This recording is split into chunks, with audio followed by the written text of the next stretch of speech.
Shavua Tov, and this is our catch-up shir from Shabbos Kodesh, where we learned Pesachim, Daf Chesam and Aleph. Of course, now it is already Motzei Tisha B'Av. Baruch Hashem, please God, the final Tisha B'Av of our lives, final Tisha B'Av of Jewish history that we have just left. And Baruch Hashem, we have the opportunity to learn some Torah together. And we are catching up, for those that missed the shir on Shabbos afternoon, with Pesachim, Daf Daled Amud Aleph, and we are at the bottom of Daf Zayin Amud Beis, where the Gemara had told us, Tana Rabbanan in Bodkim lo la'or ha'chama v'lo la'or ha'levana v'lo la'or ha'avuka ela la'or ha'ner, that a person should not use, not the sun, not the moon, not an avuka, that's a torch, has double wicks or more, ela or haner. You can only use the or of a ner, and we pointed out on Shabbos that the word ner, normatively in modern Hebrew, means a candle. In the language of Chazal, a ner is not a candle. A ner is a lamp, like the genie of the lamp. It has a area that you put oil into, and then a space that the wick will come out of, and then you light at the edge of that. Neris Chanukah, for example, means multiple of those things, or at the very least, multiple wicks lined up in a row, even if they are drawing from the same oil. That we find some ancient Neris Chanukah that are made in that kind of configuration. But either which way, a ner is that whole thing. An avuka is something that has multiple wicks that are burning simultaneously, and normatively in the image of Chazal, that would be something burning like a twig or a wood or something that like was larger than a ner. Then the Gemara defines as follows. What exactly is, continuing the brayso, mipnei, at the top of Chesam and Aleph, mipnei she'or haner yav lebedika, because the light of a ner is very good for doing bedika. That's what you need. Even though there's no proof for this, there is a mention of it. There's a hint of it in the Pesach, and the Pasuk says, and this is the limit that we've learned before, Shivas Yom Sa'or lo yimatzeh b'vateichem, va'omer b'yichapes b'gadol heichel, va'omer b'yom ha'hi achapes Yerushalayim ba'neiros. So you have three psukim. One that tells you the pasuk Sa'or lo yimatzeh b'vateichem, that's yimatzeh, tells you that's how you get rid of chametz. Lo yimatzeh and v'yichapes b'gadol heichel, and when searching for the cups in the sacks of the brothers, Yosef commanded his men to start with the oldest and then go to the youngest. At that point in time, in the future, HaKadosh Baruch Hu is going to seek out in Yerushalayim with Neros. He's going to look for things with Neros. That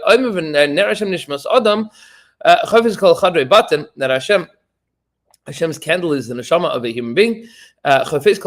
He investigates, he searches the hidden inner places. But that last line, we're going to see what Pshat is in a couple of moments. Says the Gemara, "Hi, Or HaChama Hechadam." What exactly is the Or HaChama doing in this brayso? What is the Or HaChama that we? What's the situation where you'll be checking with the light of the sun? If you're talking about in a chatzar that it's in a open courtyard. You never need to check a courtyard. Why? Because there are ravens in courtyards, and since there are ravens in courtyards, you don't need to check for chametz there, because whatever you left out today is gone by tomorrow. Anywhere that you leave things outside, you have wild animals, iguanas that are coming to take your chametz. You don't have to be worried that if you left something outside that it's still going to be there. No, what we're talking about, this is what they refer to as a portico. Which means some kind of stoop veranda that is covered. It's outside, but it has a covering. What we might refer to as the patio at BRS West, meaning it's an outdoor area, but it's a covered outdoor area. In such a place, no, but didn't Rava tell us that you can absolutely, it needs to be checked, because maybe animals won't come in, but it's bright enough, you can absolutely go and check for chametz there, using its light, meaning by sunlight. Says the Gemara, what are we talking about? About an aruba, a skylight, the bechatzer that is in a room. What exactly? Like a window that is open at the top that lets in a lot of light. So, well, where are we talking about here? Aruba. If we're talking about the place where the skylight shines light directly into the room. So that's the same din as the achsadra. That's exactly the same thing as an outdoor courtyard that's covered. Meaning it has light, it's partially outside, but it's perfectly illuminated. So there's more el-tzadin. No, what we're talking about here are the tzadin on the sides of it. Meaning you have a skylight that illuminates most of the room, but there's the corners of the room. Those things need to be checked. They cannot be checked la or hachama. Va'avuka, why can you not use a torch? Rava says, Pasuk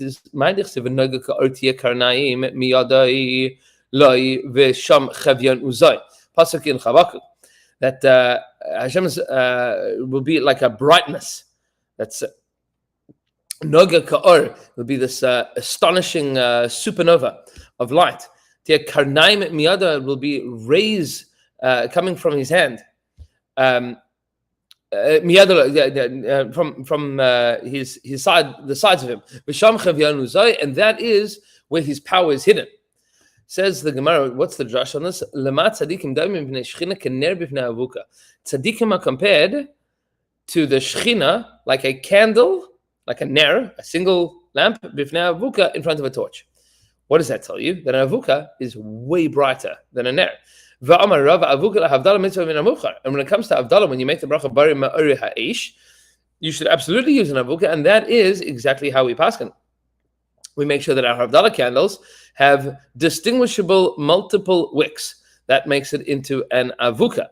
So strictly speaking, it's not a Havdalah candle; it's a Havdalah torch. That's what you're making Havdalah on. That's a mitzvah min hamuvchar. Now you can make Havdalah, and sometimes this happens when you have a Shabbos that goes into Yontif, and you want to make Bari Ma'or Aish, and you're worried about the Havdalah, putting the candles together. You can be Yotze Havdalah just with one wick, but mitzvah min hamuvchar, says Rava, to do it with multiple.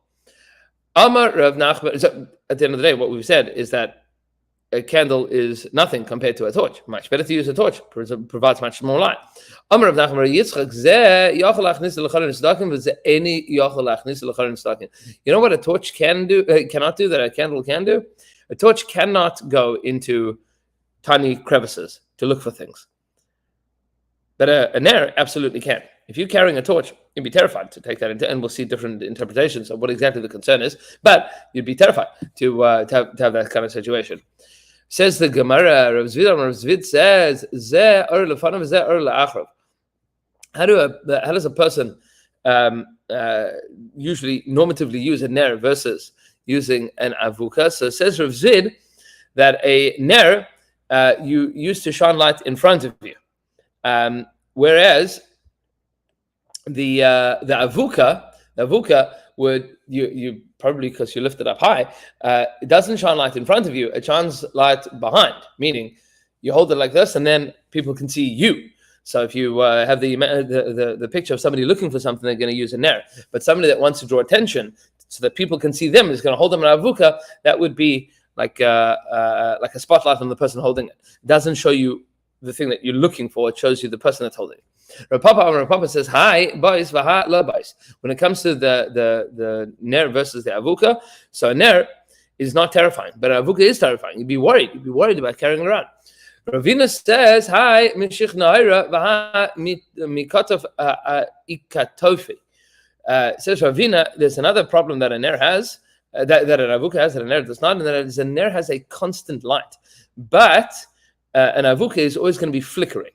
And therefore, maybe you will miss something because in the flickering, you're not going to catch everything that's in the shadows. Says the Gemara, Kol makom she'ein machnisin, any place that you don't bring chametz into, Kol makom la'asui ma'ah. What do you mean? This is the next line of the Mishnah. Kol makom la'asui ma'ah. Why do you? What's this thing called kol makom? Every place that you didn't bring chametz into. What does that include?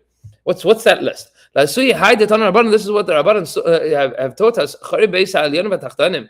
That with regards to the holes of a house, the upper ones and the lower ones, v'gag hayitzia, and the roof of the veranda, the roof that which is slanted, it's a slant, v'gag hamigdal, and the roof of a closet, v'refes bakar, and the place that you keep your cows.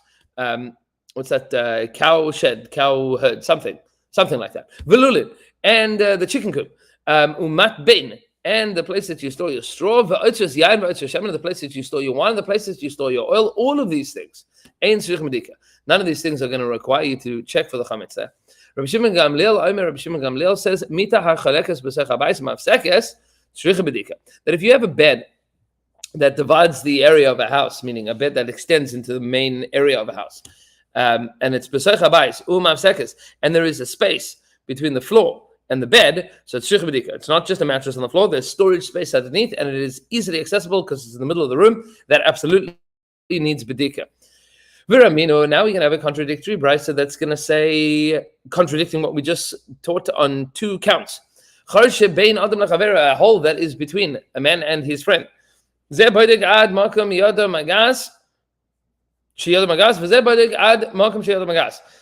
Two neighbors share a wall.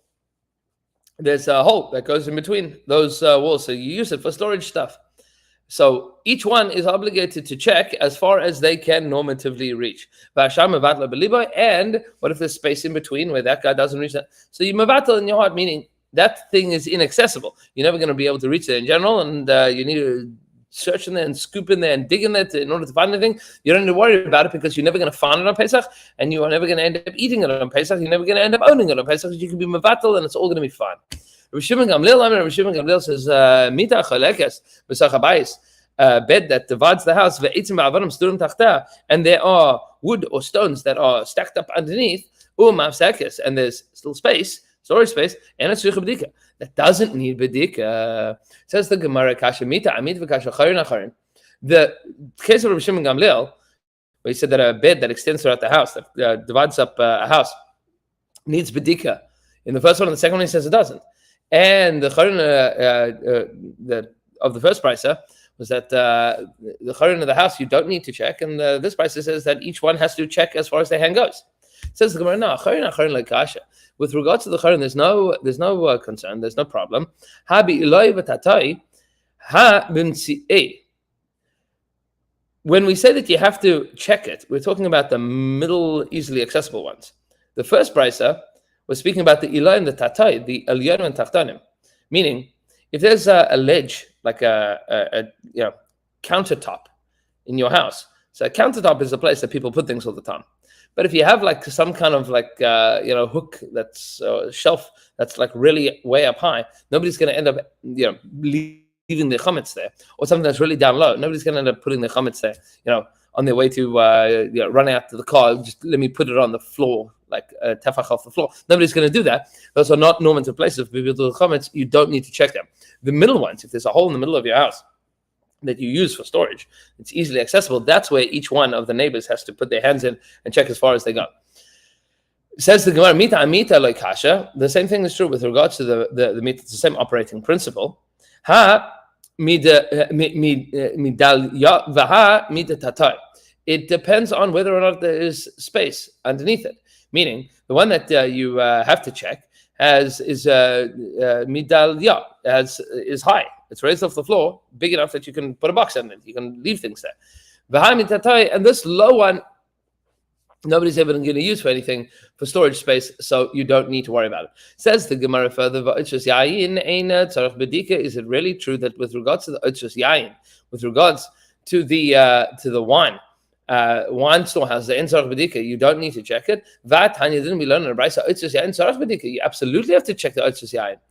Otzos shemen ein tzarich b'dika, but with the otzos, the storehouses of the oil, ein tzarich b'dika, you don't need to check that. What are we talking about in this case? Says the Gemara b'mistapek, we are talking about the storehouse that you go. This is the pantry that you go to during the meal. Yeah, if this is so, says the Gemara shemanami. If you're accessing in the middle of the meal, and the concern is that you're going to walk around with your pita, and you're gonna have some challah in your hand, and you're gonna walk into your pantry, so you'll get crumbs there. That would be true both of the wine and the oil. Says the Gemara, no, shemen yesh la kevel achila. With regards to oil, you know how much oil you're going to need for the meal, right? It's not very common that people oil meaning like salad dressing. It's not very common that people are like, ooh, we had a whole jug of salad dressing, right? Like earthenware thing of salad dressing, and now we need to go get more. So you're going to go get more salad dressing in the middle of the meal. You know how much salad you're having, you know how much bread you're having, you know how much oil you need. Yayin ein kevel ishtia. But with regards to wine, it's entirely possible. You finish one bowl, you go, ooh, let's get another one of those. That's why the wine cellar is very susceptible to people taking chametz into in the middle of the meal. Says Rabbi Chia, that which is the halacha about the storehouses of wine in Eretz Yisrael is the same halacha as the storehouses of beer in Bavel. In Bavel, apparently they didn't have wine as much as they did in Eretz Yisrael. Probably the climate didn't allow for such grapes, but beer they had plenty. So the beer cellar needs to be checked exactly the same way. Amr Rav Chisda says Rav Chisda beidagin and tzarich bedika. The fish house doesn't need bedika. This is obviously they didn't have fresh fish, meaning if you fished, then you had a fresh fish. But a beidagim, a place that you store fish, is not for fresh fish. That is for pickled fish. They would pickle it in salt and brine, and that way it would preserve it, but it would also ferment. It would probably be very stinky. So that's why they have to have a separate house for it. Do you have to go check that for chametz? So it says Rav Chisda, you don't need to check it. No, you absolutely need to check for chametz. Says the Gemara, like, no, it depends. What kind of fish do you store there? If you're talking about big fish, nobody's going back to get an extra tuna. Can of tuna, maybe. But tunas are huge. Tunas are gigantic. You're not going to go and get like another tuna. If you pickle that tuna, you're serving that at the meal, that's like Siddur of Yasser. Might you go back to get a couple more sardines? Yeah, that absolutely. Little fish, you'll go back and you get some extras. That's a snack. Amar Rabbi Bar Rav Huna, says Rabbi Bar Rav Huna, Milchi, with regards to the place that you store salt, Kiri, the place that you store candles. Tzarich bedika, those need bedika, meaning those are places that people frequently go in the middle of the meal. Hey, can you get the salt? Hey, the candles are running low. All of those cases, yeah, absolutely.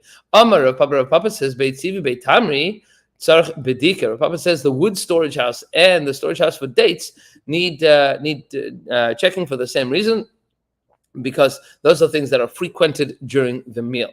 Says the Gemara, Tana. Says the